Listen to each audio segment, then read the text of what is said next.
মৃত্যুর খবর প্রচার করার সময় সাধারণত শব্দগুলো এইরকম বলে, অমুক গ্রামের অমুক নামটা বলার পরে বলে অমুকের ছেলে অমুক অমুক গ্রামের আব্দুর রহিম আব্দুল করিম আজ বিকাল 4 ঘটিকার সময় ইন্তেকাল করিয়াছে।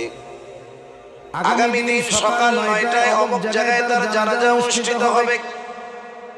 এইরকম ভাবে মৃত্যুর খবর মাইকে প্রচার করা হয়।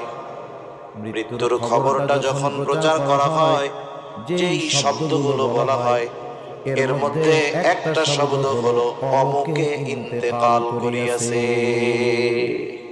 ইন্তেকাল শব্দটা ব্যবহার করে কি করে না করে। ইন্তেকাল এটা আরবি শব্দ। ইন্তেকাল শব্দের অর্থ হলো স্থানান্তরিত হওয়া, চূড়ান্তভাবে শেষ হয়ে যাওয়া নয়। তার